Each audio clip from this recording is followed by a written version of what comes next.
Hi, I'm Jamie Brazil, and you're listening to the Happy Market Research Podcast. My guest today is Jon Picoult, founder and principal of Watermark Consulting. Founded in 2008, Watermark Consulting offers consulting services to top brands around improving customer experience. Prior to founding Watermark Consulting, Jon has served in leadership roles at both MassMutual Financial Group and American International Group. He holds a degree in cognitive science from Princeton University and an MBA from Duke University. Jon, thanks for joining me today on the Happy Market Research Podcast. Hi, Jamin. Glad to be here. I have referenced your work on the show probably at least in 5 to 10 episodes. I've also talked about your work at 2 talks I gave, and then also in the industry, and then also I teach an MBA course, and I reference your work in that MBA course. I'm going to Michigan State. I'm on the board for their Masters in Market Research program. I'll be there next week. I'll be talking about Watermark Consulting and specifically your report. I'm going to be diving in deep on this report on this particular podcast. That's why I've pursued you so hard to be on it. So thanks very much for joining me. But before I do, I've got to get to know you a little bit. Our audience likes to get to know you a little bit. So we're going to start with our patent question, if you will. Tell us a little bit about your parents, where you grew up, and how that's informed your career. So I grew up on Long Island in New York, and my mom was a nursery school teacher. My dad was a Wall Street securities analyst, covering stocks for insurance companies. As far as how their upbringing informed my career, I guess I'd say that seeing my dad come home every night dressed up, suitcase in hand, kind of was my first exposure to the business world. I think that I sort of thought, well, gee, that's what I want to do. I even insisted to my parents back when I was in elementary school, I insisted on taking one of my dad's old Samsonite briefcases and carrying my school supplies and my books and whatnot in a Samsonite briefcase. In hindsight, God knows what my teachers and my fellow students were thinking when they saw me tote that. Probably thought this guy just bought some stocks. In elementary school. I mean, really. But yeah, that was my upbringing. How old were you when, I assume you made some side money somehow, working for your parents, allowance, something along those lines? So actually, I did a lot of lifeguarding. That was my primary job in summers and whatnot, and in winters too, in indoor pools. Did a little internship for my dad here and there, but actually the first real where I really got the business bug, if you're interested in knowing, was in college. I wanted to DJ for the college radio station, at Princeton, where I went, the radio station was actually a commercial station, so a little bit different than other college stations in that it didn't receive any money from the university. It was all self-supported through advertising sales. So I'm the low person on the totem pole, and I said, hey, I want to get a show, and there are tons of people vying for shows. They said, oh yeah, you can have a show. You just need to bring in the money. If you bring in advertising sales, you're going to be in a much better position to get a show. And so that was my first entree in the business, really, was door-to-door radio advertising sales. And it's actually where I first kind of got this taste of customer experience and understanding how the experience that you provide to people, even before they're a customer, even during a sales interaction, how all of the elements of that experience can really do wonders in terms of helping to cultivate a relationship with people. And so that was my first foray into true business. And I'm happy to tell you that I brought in a lot of ad sales and got a prime radio slot, Sunday night oldies show, what it was called, 11 p.m. to 1 a.m., prime spot on college radio. And yeah, that was it. If you decide you need another side hustle, we could use some help on advertising revenue on the show. I'm just kidding. That'll be my fallback opportunity. So, did you buy any stocks growing up?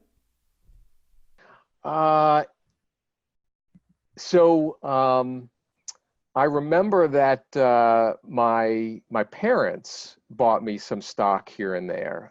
When I first became of an age where I could invest myself, I was actually a mutual fund kind of guy. So I shied away from buying individual stocks and was more schooled in sort of the idea of just diversification. And so, yeah, I bought into mutual funds but started at a very early age.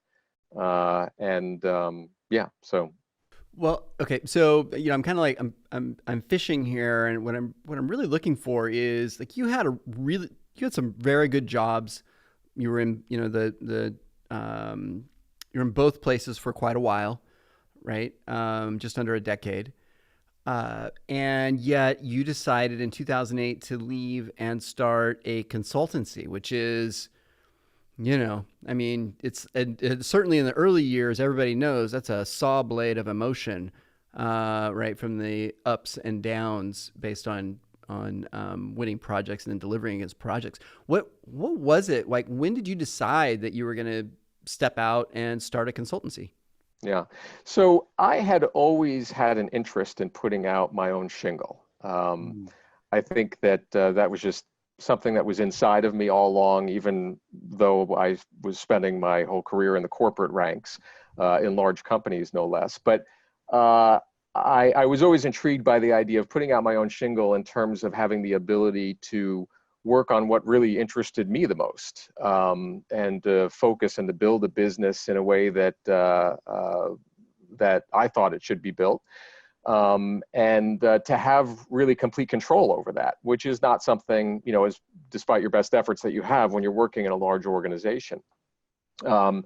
And so in 2000 and 2008, the opportunity sort of arose in that the company I was working at, I'd been hired by the CEO of the company. He left that company. A new CEO came in, wanted to choose their own team, which of course everybody has the right to do. Oh, yeah. And so I saw the writing on the wall. And at that point, remember what was going on in the U.S. at that time. That was when the financial crisis was, really bubbling up and at its height. And so while I thought about looking for other executive opportunities at that time, I said to myself, well, gee, until I find the right opportunity, let me put that shingle out.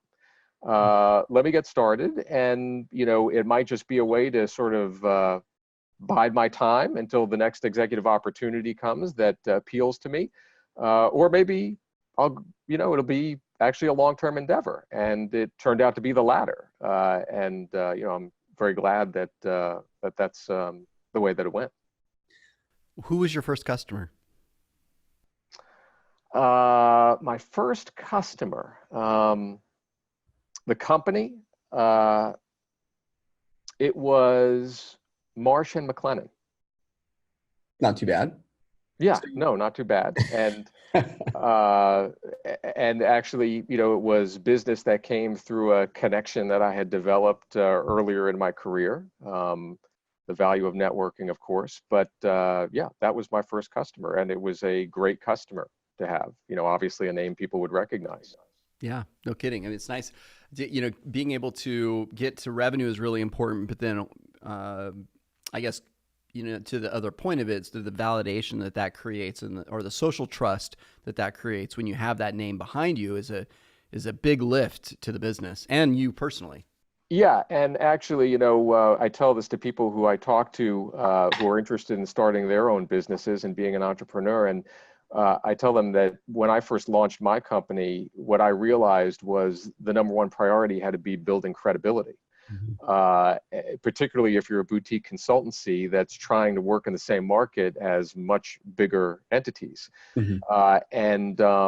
Obviously landing a marquee client helps in terms of building that credibility.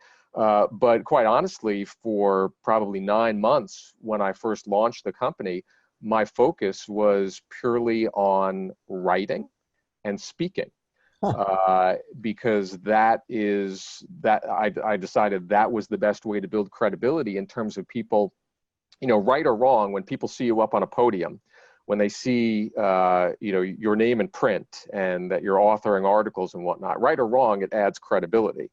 Hopefully, if you have something meaningful and valuable to say to them on that podium or in that article, they'll walk away, feeling like, okay, this is a credible player. And that actually was my focus for nearly a year before even landing a single client, was just building that brand, if you will, and that credibility so that people would take Watermark seriously. Yeah, I mean, I obviously completely subscribe to that point of view. It's really a one-sided value exchange, right? So it's you contributing to a market that eventually you're going to be able to have some level of harvest, and you just have to have faith as you're going through that process that at some point it does turn up, right? Favorable to you. What kept you going? Because I mean, that's a long time to be contributing. It's hard to do that discipline and not get the, sort of instant gratification, right? I mean, because social media at this point was still very early. So you didn't have like all the thumbs up and likes, although I guess, Tumblr and whatnot were trending at that point. So you did get that sort of gratification on a short-term basis. But anyway, how did you keep the intestinal fortitude, as my grandfather used to say? Yeah.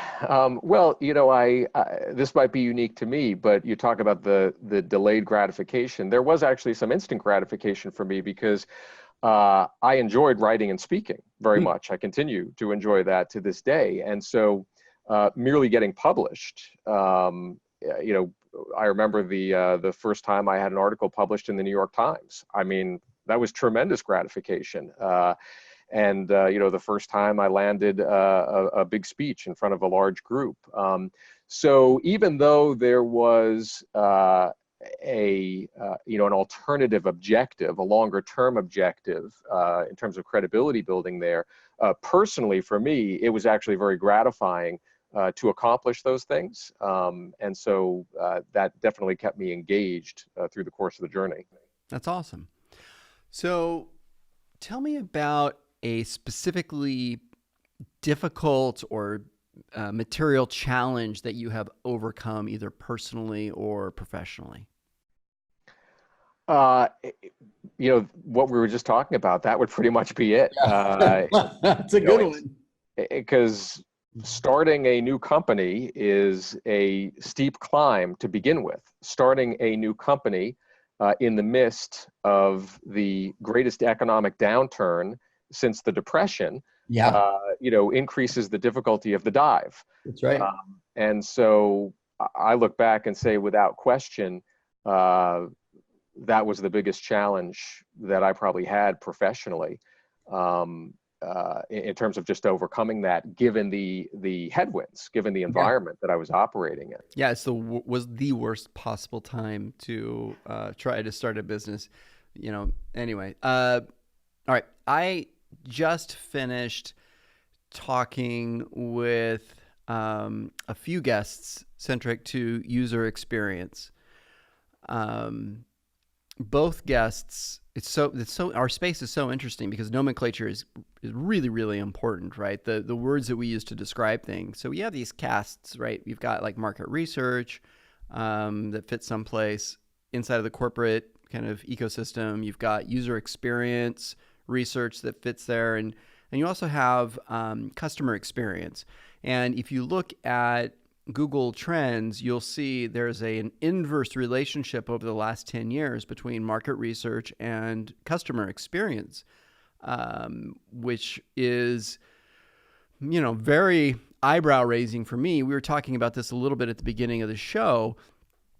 There's this new group of researchers that are coming in, and they might not, market research feels a little bit, just being honest, it feels maybe a little bit, not a lot of people know what it is, and it feels a little bit old school, whereas customer experience is something that's gotten a lot of attention in the media over the last couple of years, and you definitely see that from a Google Analytics perspective. So tell us, from your perspective, what is customer experience? So if I had to give you just sort of a phrase to define that, I'd say customer experience is really how customers feel about their interactions with your company. or how they feel about their interactions with you.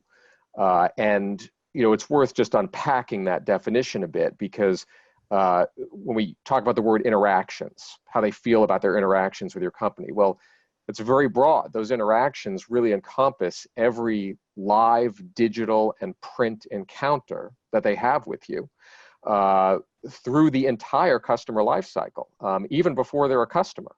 The experience begins before somebody's even a customer. I'd argue the experience actually persists longer than many people would expect. You hope you never have a customer that defects from your company. But if they do, I would submit to you that that's a touch point that deserves to be managed as carefully and intentionally as any other in your customer lifecycle. So the interactions word is really very broad, and I think many people don't understand that, particularly those, for example, who think customer service is synonymous with customer experience. Customer service is really just but one component, just the way user experience is but just one component of customer experience. So the word interactions is important to understand. And then the second word really to unpack is this word feel, how they feel about their interactions. A lot of the behavior that you cultivate in people, that is repurchase behavior or recommending behavior, referral behavior, it's really driven largely by their emotional response to the experience as opposed to their rational response. As the behavioral psychologist Daniel Kahneman once said, it's the emotional tail that wags the rational dog. That is true in customer experience. And so it's not, for example, about how fast you answer the phone. It's not about how quickly you turn around that quote. Those are all elements of it. But it's that visceral reaction that people have, the emotional reaction, that is ultimately what is going to drive their engagement with you. So that word feel is very important. And then the last word I'd highlight in the definition is the word customer. How customers feel about their interactions with your company. It's important to understand that that word customer also needs to be defined very broadly. Sometimes the customer might be an individual consumer. Sometimes it might be a business if you're in a B2B business.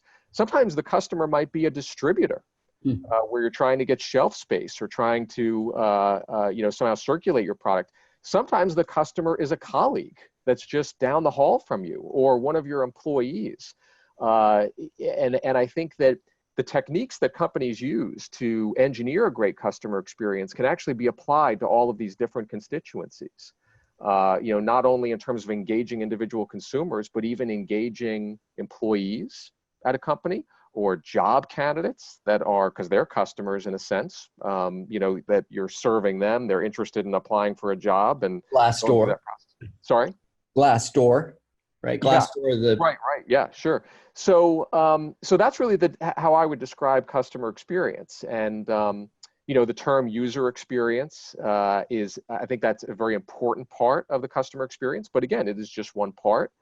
And the market research piece, I think that is also part of the customer experience in the sense that if you're trying to deliver a great experience to your customers, what's really important is to deliver a relevant experience. When I look at the companies that are legends in this regard, there are a number of key principles that I've identified that they do exceptionally well. And one is that they create a very relevant experience for people, something that's pertinent, something that resonates with them both rationally and emotionally. If you want to understand what's relevant to your customers, you need to cultivate insight, and market research and customer research is a key way of doing that. I need to rename the show. Do I get credit for that? Yeah, you will definitely. Okay. You definitely get credit for it. Yeah. I mean, it's something that I've really struggled with, to be honest, because as growing up in the 90s inside of primary research, we really didn't have a customer experience as a set aside discipline that I was exposed to. I'm sure it existed, but just, and now it's, in every way, it's eclipsed market research from a visibility perspective. I mean, it has become sort of buzzwordy, which Yeah. is a bad thing, I'd argue. And you know, one thing that troubles me is that the term customer experience gets thrown around a lot in the workplace, but I don't think everybody really knows what that means. Right. And as I said, you know, the people that use that term interchangeably with customer service, I'd argue that there's a big disconnect there in terms of their level of understanding.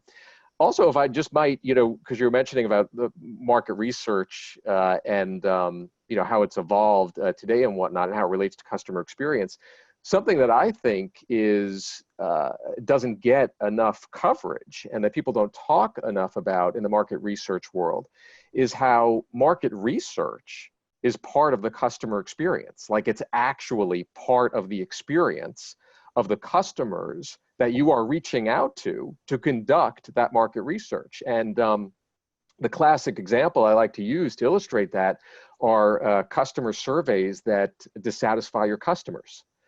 You know, we've all gotten those surveys that, you know, they could be like 20 pages long.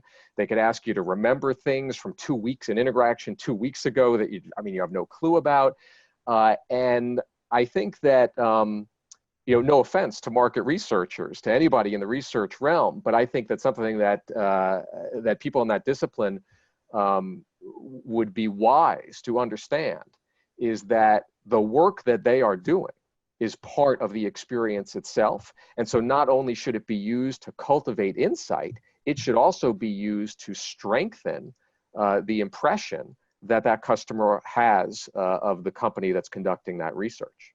I mean, the point that you're making right now is, in my opinion, should be one of the tenets. We should write a blog post on this, like tenets of research, of, you know, what is the rubric, what is the base understanding of, should I do this project, or I should at least check these boxes to ensure that I mean, mobile compatibility is a great example.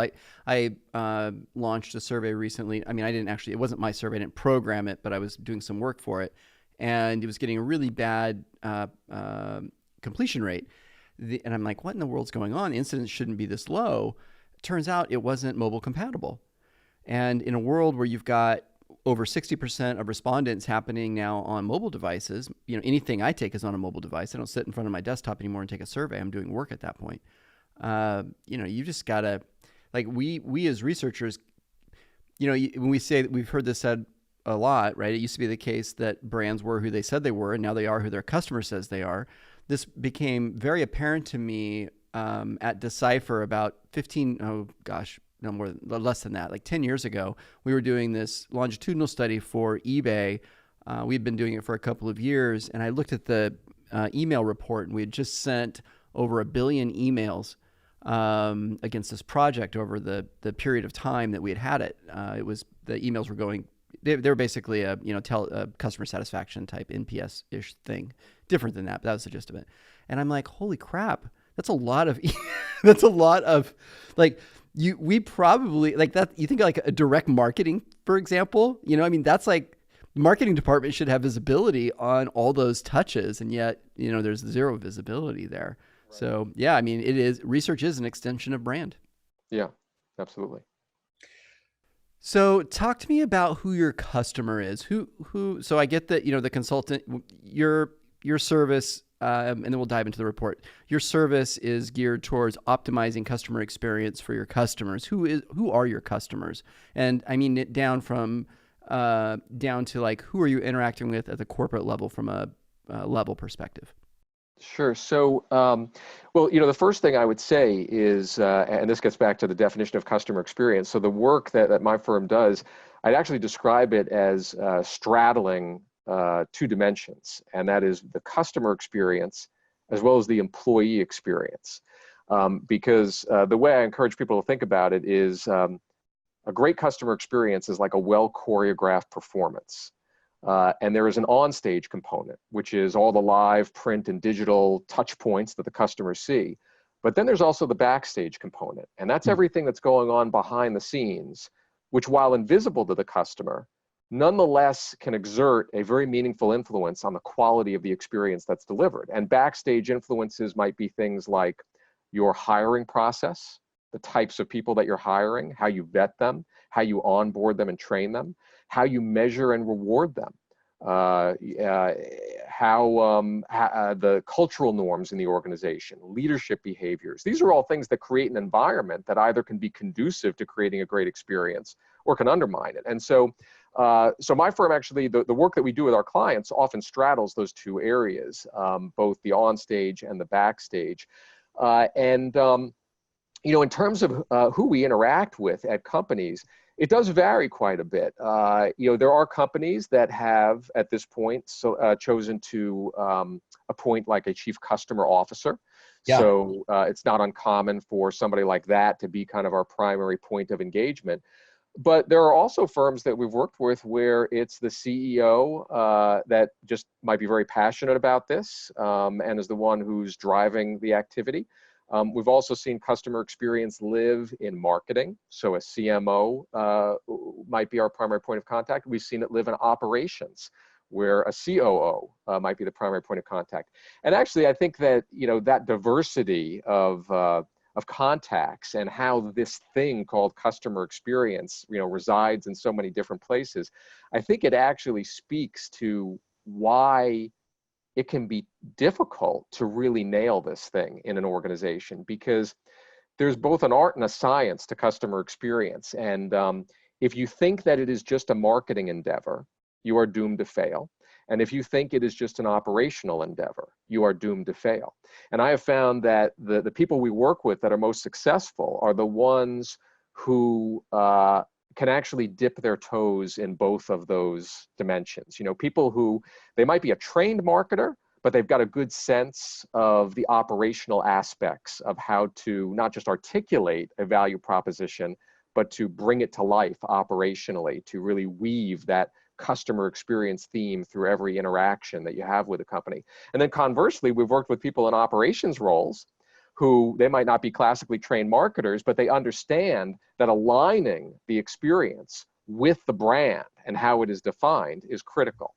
And so I think it is kind of fascinating if you see just the variety of individuals that we work with and that are often reaching out to us for help.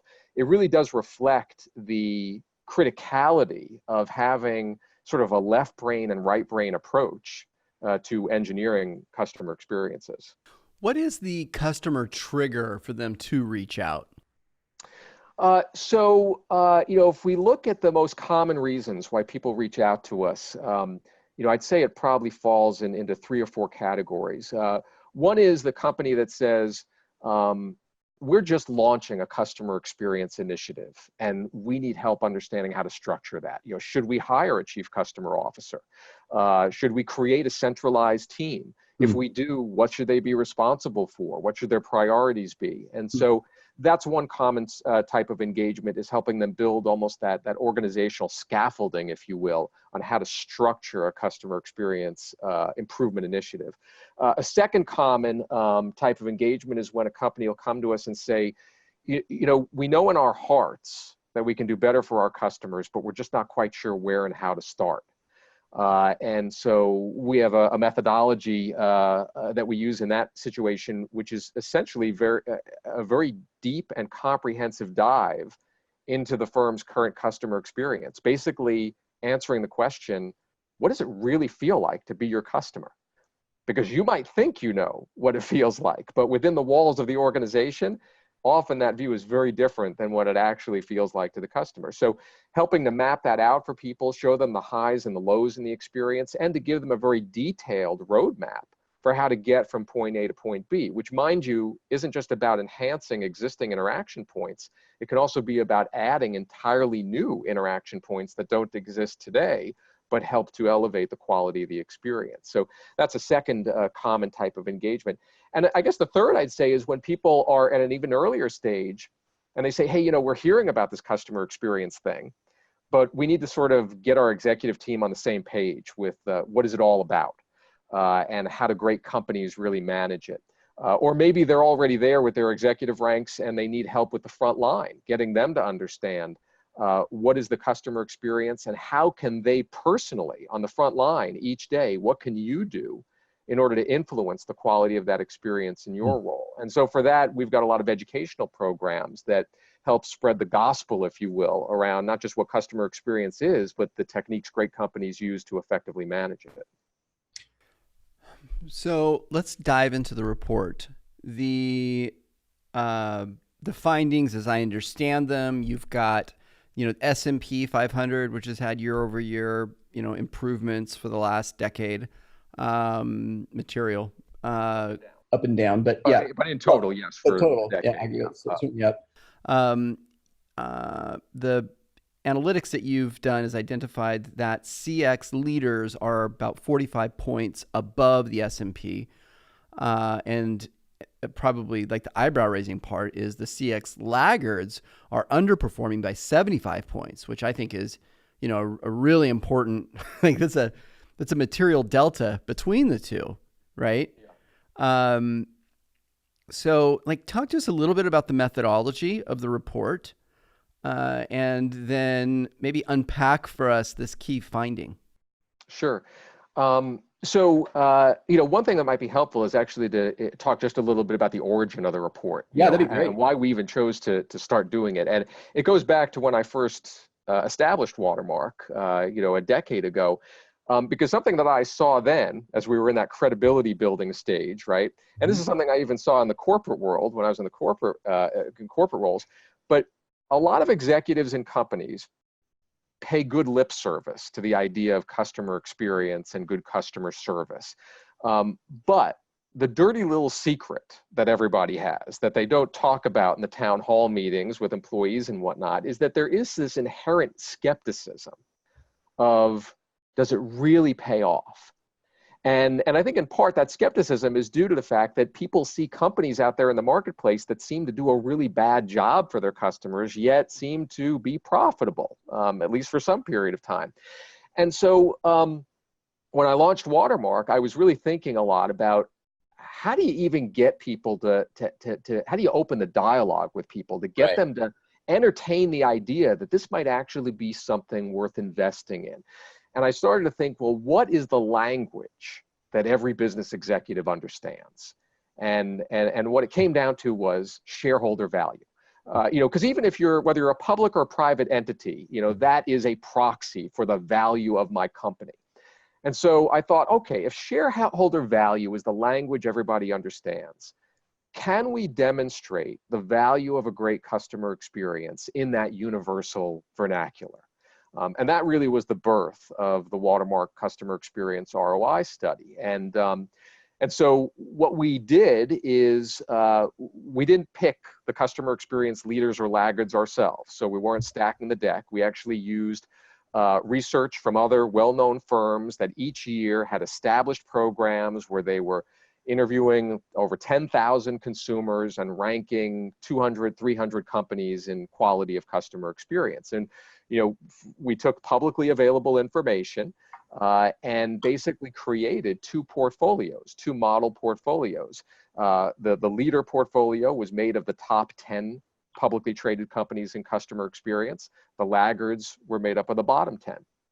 And then what we did is when each year, when those rankings came out, we went back a year and calculated the stock market performance of those companies. Now, the reason we went back a year is because we wanted to insulate ourselves from the criticism that the mere publication of the report, the mere selection of those companies as the leaders or laggards might actually drive their stock price. And, we believe that whatever was happening in those companies was already baked into their performance the prior year before the research surveys, identified them as leaders or laggards. So we did that, and basically, year after year, you assume that you create these model portfolios, you repopulate them each year, and you look at the aggregate performance. And so what we found, we're now up to 11 years of data that we have, and over that 11-year period, as you noted, the customer experience leaders outperform the S&P by about 45 points. The S&P outperforms the laggards by about 75. And if you look at the delta in performance between the leaders and the laggards, it's a 3-to-1 ratio. So, quite significant. And something I would just say, you noted that your attention was drawn to the difference between the S&P 500 and the laggards.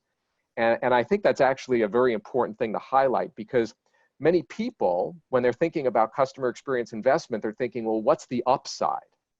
But nobody talks that much really about what's the cost of not doing anything. Right. And the cost of not doing anything is illustrated quite vividly and in great pain by those lagging companies that are underperforming the S&P and far underperforming the leading companies. And so, the study, which, has become, and I'm so happy to hear that you reference it frequently. And, as you probably know, it's become one of the most widely cited studies in this area within customer experience. And I have found it is a great way to start a conversation with people who have an inherent skepticism about whether this stuff really pays off. Because it's just hard to argue with 11 years now that this pecking order, this pattern of performance has persisted. And I want to be very clear that it's not a perfect correlation. We're talking about portfolios of leaders and laggards that are, outperforming, underperforming. The fact of the matter is, there are a lot of ways you could screw up your business, even if you have a great customer experience. And the example that I like to use for people is actually Borders Books. Borders Books back in, I think it was 2011, was actually the #1 rated company in customer experience. Wow. And within a year, they were bankrupt. And the reason for that is because there were a whole host of things that they did in their business that just completely torpedoed their ability to perform. They locked in long-term leases so that when the real estate market collapsed, They couldn't take advantage of lower real estate prices. They had 4 CEOs in like 5 years. They had outsourced their e-commerce to Amazon, which is like putting, the fox in charge of the henhouse. Yeah. So I want to be clear that it's not a perfect correlation. But what the study shows is that on average, the companies that over the long term are leading in customer experience are indeed outperforming the market and their peers. I'm really interested in this next part. So like how many companies are fitting into that underperforming? I know you said bottom 10%, but like if you kind of like pull back a little bit, is it the majority is it just a few companies? When I think about like the delta, the 45 up and the 75 down, right? Which is a heavy weight. It feels like the majority of companies in the S&P are actually doing relatively well inside of this space, right? And then you've got this like bottom 10% are like really far away kind of a thing. This is anecdotal. I haven't actually, crunched the numbers. So I don't know which companies are necessarily fitting in those categories. But like for me, what I'm thinking about is, the total addressable market for CX or consumer experience is do you see that as is it going to grow a lot over the next few years? And I'm going to end on this last story. I was listening to a podcast, Donuts to Dollars, which is Steve Portugal's the host of that, well-known user experience researcher. And he had the head of customer experience on his show. I forget the guest's name, but the company was CBRE, which is a very large, and they didn't actually have a centralized CX function or research function in the organization. And over the, whatever it's been, I think at that point it was less than a year when she did the interview, they had already had 5 staff there and were really moving aggressively from an installation perspective. So my point is that, you've got this like really large organization that has not historically thought of like CX as being playing a play. And yet now they're starting that investment piece. Conversely, you've got Facebook that by in and of themselves has over 600 UX researchers, right? Forget about the other disciplines. So, which is kind of like the other end of the spectrum. Are you seeing that do you think that the overall market is in CX is going to be growing, or do you feel like it's fairly stable? What's your point of view over the next couple of years? Well, gosh, I'm kind of biased probably to answer that Well, question, and right? both of us are, and I feel like this is a little bit. And to that point, I really try not to be a conversation with ourselves, which I liken to like Fox News or something. But But But I mean, I could let me answer your question this way. Here's what I would say. Uh, I think that particularly today, I think this has always been true, but especially these days, I think that many forms of competitive differentiation are fleeting. New products and new technologies can pretty easily get from one company to another. Mhm. Cost leadership is difficult to achieve, let alone sustain. But a great customer experience and the internal ecosystem that supports it can actually be difficult to replicate, and can accord tremendous strategic and economic advantage to a firm. And so for that reason, if I had to place my bets anywhere, it would be on focus in customer experience increasing over time, and companies and industries that maybe didn't think in those terms for in the past starting to think about it, because I feel that in the inevitable march towards commoditization, it is the customer experience that will be your savior. I mean, that is what is going to inoculate you from a lot of competitive forces that can turn your company into one of the many corporate carcasses that litter the road of those firms that thought that they were delivering something differentiated, but in truth were not. I mean, it's either, I think, is it Clay Christensen that's book that talks about the only real sustained point of differentiation is customer relationship. I think that's right. Anyway, it's either Crossing the Chasm or I think anyway. So yeah, I mean, there is no IP. There's nothing that you can protect. I mean, Zoom is a great example of that. In the market, we all saw their S1 that was filed, and yet that company entered probably, I mean, so dominated with GoToMeeting and, Oracle's, the whole Citrix type like framework. And for another company to be able to come in that offers basically the same exact thing, but in an optimized way. I mean, we're using it now as a case in point, right? It's just remarkable how, if you pay attention to that, it creates this whole land grab opportunity, even in completely entrenched and established markets. Yeah, and I think that's an excellent example. The example I also like to use for people is Blockbuster Video. Blockbuster Video, they thought they were doing great. They could actually probably, and this is another common mistake that companies make, Blockbuster was probably looking at its customer retention statistics and was like, hey, we're doing terrific. Mm-hmm. But what they didn't realize is retention is not a proxy for loyalty. Right. There are a whole host of reasons why your company might retain customers, but yet they're not really loyal to you. And when something better comes along, they will quickly jump ship. Some people might call it sort of digital disruption and whatnot, with some of the more recent examples of this, with like an Amazon and, what it did to like bookstores, or what Zappos did to Payless, Shoe Source. I mean, to me, it's not digital disruption. It's about somebody coming along and figuring out a better way to skin the cat, a way to deliver a better customer experience. And if that happens to be enabled in part by digital technology, well, then great. But that's, if I go back to your original question about, is the market going to expand? I think if there's any part of the business marketplace where people are thinking, hey, we don't need to really focus on this, it's probably in those industries that are somewhat monopolistic. Where the thought is, hey, people don't have a substitute. So, I mean, why should we be investing in creating a better experience from them? But that's when I point people to the examples of Borders or of a Blockbuster, because somebody's always going to figure out a way to deliver that better customer experience, to innovate. If you're not doing it yourself, somebody else will do it for you, and that'll be the end of your business. And a few years ago, we started to do customer experience ROI studies for specific industries.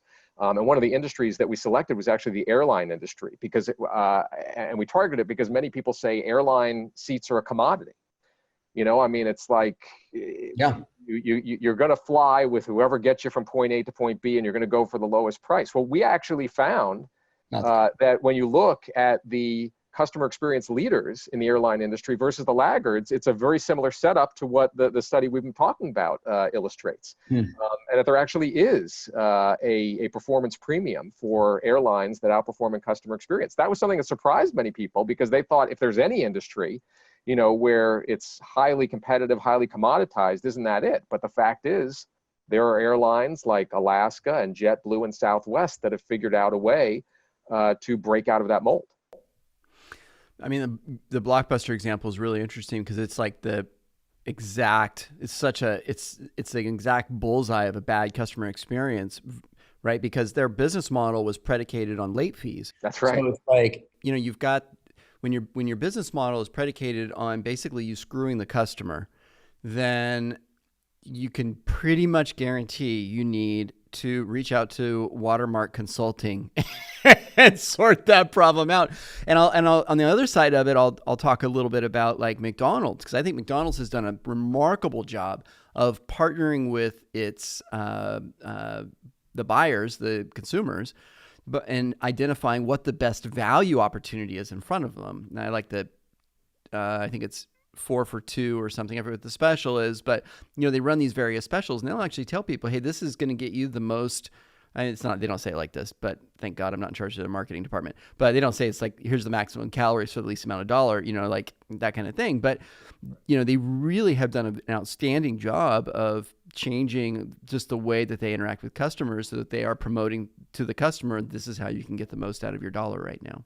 Yeah, and also, as long as you bring up McDonald's, the other thing I think is worth noting about them is the consistency of the experience. I mean, you could argue whether you're a McDonald's fan or not, but the bottom line is you go into any McDonald's, you can be pretty assured of what the experience is going to be like. And that is another component of a great customer experience.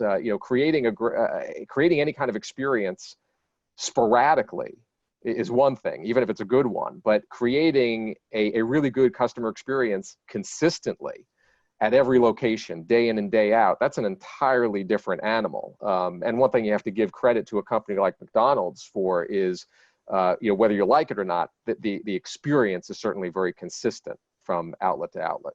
Yeah, gosh, okay, so this is funny, and I'll just personalize it a little bit. I actually go to McDonald's about 3 times a week in the mornings. They're at some commute, and they have good oatmeal. And I mean, you can get oatmeal anywhere, and it is, I think it's probably equally healthy if I get it at Starbucks as well. So there. It's a little bit cheaper. And so I shifted because of the value thing to getting, a different meal with some eggs.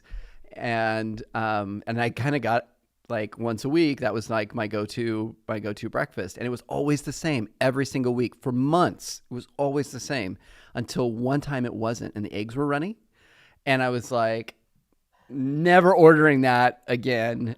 And I literally won't because of the fear of that, so it's interesting that you're bringing that up because it really is like such a hard freaking thing to do of delivering day in and day out that exact same customer experience. I remember at Decipher, I had a customer and we would do great on like 15, 20 projects, and then one project wouldn't go well. And I remember this client, he was at PayPal at the time, David Spivak, and he told me, you know what, Jamin, I'd rather you just like decrease your overall quality just so I know what I'm going to get every single time. Yeah, because it could be jarring for a customer when, it's like, you're spinning the roulette wheel. What am I going to get this time? And that can be very jarring for people. Yeah, for sure. Anyway, good. So I want to end on this question. What is your personal motto? I'd have to say it is seek to impress. Seek to impress all with whom you do business, whether it is individual consumers, business clients, whether they're colleagues, coworkers. I've always thought that if you're aspiring to satisfy your customers, you're aspiring to mediocrity. And the key to delivering a great differentiated customer experience, no matter what type of customer you're talking about, is to seek not just to satisfy them, but to impress them, to leave that indelible impression, that watermark, if you will, that has them coming back for more and telling other people about you. Perfect.